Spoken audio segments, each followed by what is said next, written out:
नमस्कार, ये है रेडियो हिंदुस्तान और मैं हूँ आपके साथ आरजे अंजू।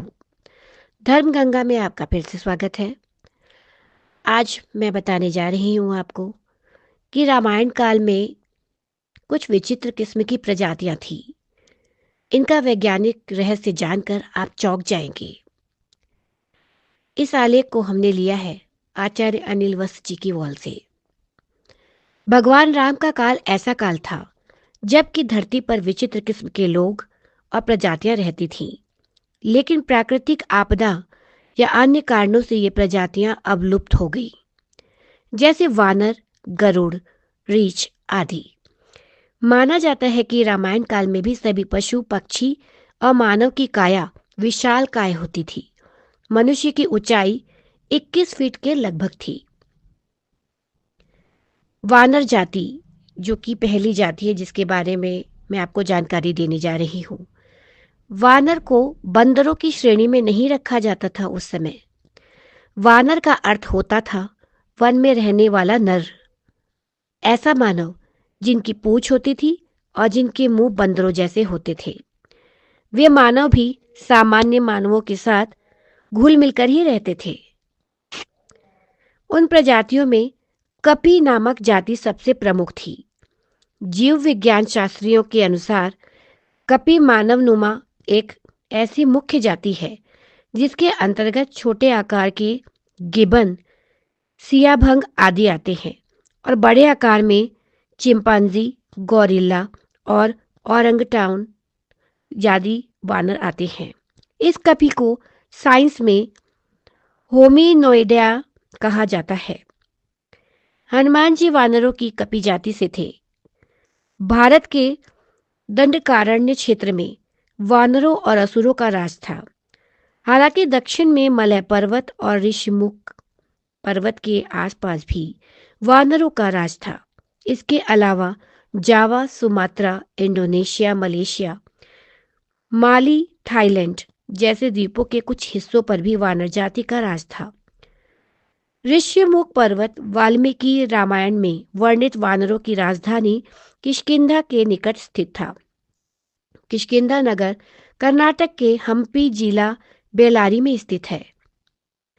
गरुड़, माना जाता है कि गिद्धों यानी कि गरुड़ की एक ऐसी प्रजाति थी जो बुद्धिमान मानी जाती थी और उसका काम संदेश को इधर से उधर ले जाना होता था।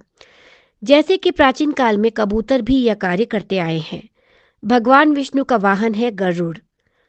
राम के काल में संपाति और जटायु नाम के दो गरुड़ थे। ये दोनों भी दंडकारण्य क्षेत्र में रहते थे।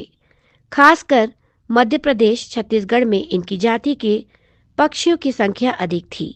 छत्तीसगढ़ के दंडकारण्य में गिद्धराज जटायु का मंदिर है। प्रजापति कश्यप की पत्नी विंता के दो पुत्र हुए, गरुड़ और अरुण। गरुड़ जी विष्णु की शरण में चले गए और अरुण जी सूर्य के सारथी हुए। संपाति और जटायु इन्हीं अरुण के पुत्र थे। पुराणों के अनुसार संपाति और जटायु दो गिद्ध बंधु थे। संपाति बड़ा था और जटायु छोटा। ये दोनों विंध्याचल पर्वत की तलहटी में रहने वाले निशाकर ऋषि की सेवा करते थे। अब बारी आई रीछ की।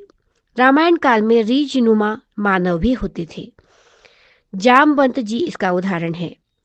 भालू या रीछ उसीडे परिवार का स्तनधारी जानवर है। हालांकि इसकी अब सिर्फ 8 जातियां ही शेष बची हैं। संस्कृत में भालू को रीछ कहते हैं। निश्चित ही अब जामवंत जी की जाति लुप्त हो गई है। हालांकि यह शोध का विषय है। जामवंत को आज रीछ की संज्ञा दी जाती है, लेकिन वे एक राजा होने के साथ साथ इंजीनियर भी थे। समुद्र के तटों पर वे एक मचान को निर्मित करने की तकनीक जानते थे, जहां यंत्र लगाकर समुद्री मार्गों और पदार्थों का ज्ञान प्राप्त किया जा सकता था। मान्यता है कि उन्होंने एक ऐसे यंत्र का निर्माण किया था जो सभी तरह के विषैले परमाणुओं को निगल जाता था। माना जाता है कि वर्तमान के रीछ या भालू इन्हीं के वंशज हैं। जामवंत की उम्र बहुत लंबी थी। 5000 वर्ष बाद उन्हें श्री कृष्ण के साथ एक गुफा में स्मयंतक मणि के लिए युद्ध किया था। जामवंत की बेटी के साथ कृष्ण ने विवाह किया था। भारत में जम्मू कश्मीर में जामवंत गुफा मंदिर है। काकभुशुंडी, लोमश ऋषि के श्राप से काकभुशुंडी कौवा बन गए थे। लोमश ऋषि ने शाप से मुक्त होने के लिए उन्हें राम मंत्र और इच्छा मृत्यु का वरदान दिया। कौवे के रूप में ही उन्होंने अपना संपूर्ण जीवन व्यतीत किया। वाल्मीकि से पहले ही काकभुशुंडी ने रामायण गिद्धराज गरुड़ को सुना दी थी। इससे पूर्व हनुमान जी ने संपूर्ण रामायण पाठ लिखकर समुद्र में फेंक दी थी। वाल्मीकि श्री राम के समकालीन थे और उन्होंने रामायण तब लिखी जब रावण वध के बाद राम का राज्याभिषेक हो चुका था। जब रावण के पुत्र मेघनाथ ने श्री राम से युद्ध करते हुए श्री राम को नागपाश से बांध दिया था, तब देवर्षि नारद के कहने पर गिद्धराज गरुड़ ने नागपाश के समस्त नागों को खाकर श्री राम को नागपाश के बंधन से मुक्त कर दिया था।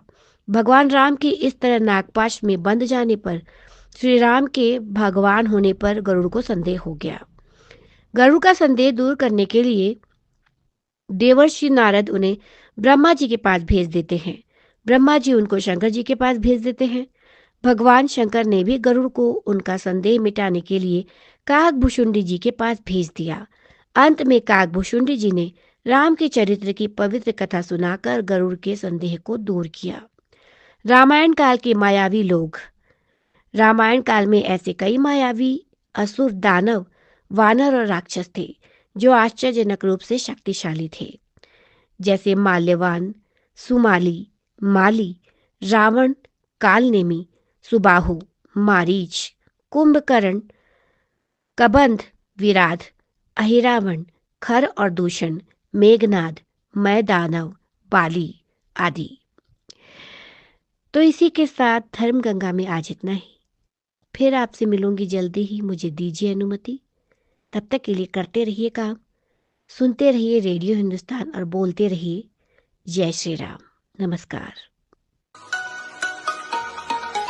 रेडियो हिंदुस्तान